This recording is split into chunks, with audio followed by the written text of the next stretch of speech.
Halo anak-anak, jumpa lagi dalam pelajaran agama Katolik. Semoga semuanya dalam keadaan sehat dan tetap semangat dalam belajar ya. Anak-anak yang terkasih, pada hari ini kita akan belajar tentang aku memiliki keterbatasan.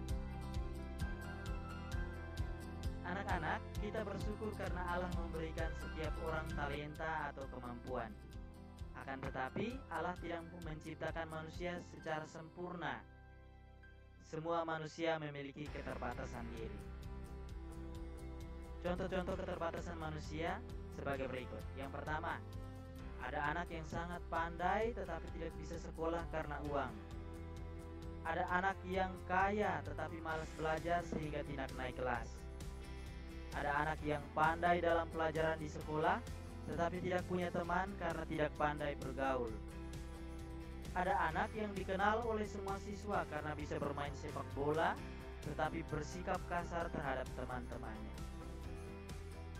Anak-anak, dari contoh-contoh tadi kita melihat bentuk-bentuk keterbatasan manusia.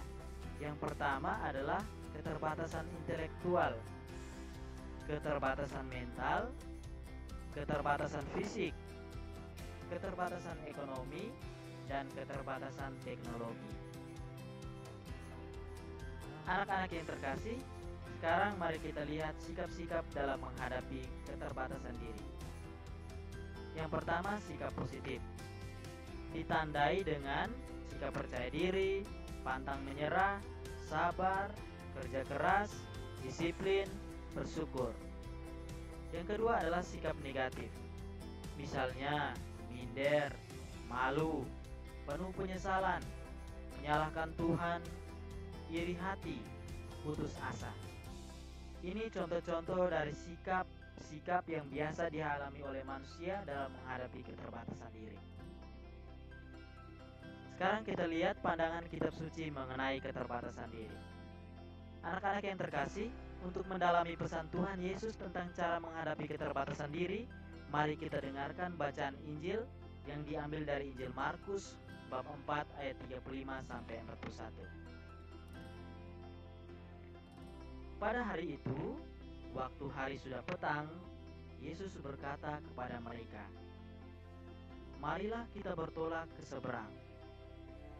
Mereka meninggalkan orang banyak itu, lalu bertolak dan membawa Yesus beserta dengan mereka dalam perahu di mana Yesus telah duduk, dan perahu-perahu lain juga menyertai Dia. Lalu mengamuklah taufan yang sangat dahsyat, dan ombak menyembur masuk ke dalam perahu, sehingga perahu itu mulai penuh dengan air. Pada waktu itu, Yesus sedang tidur di buritan di sebuah tilam. Maka murid-muridnya membangunkan Dia dan berkata kepadanya, "Guru, Engkau tidak peduli kalau kita binasa?" Ia pun bangun, menghardik angin itu dan berkata kepada danau itu, "Diam, tenanglah." Lalu angin itu reda dan danau itu menjadi teduh sekali. Lalu ia berkata kepada mereka, "Mengapa kamu begitu takut?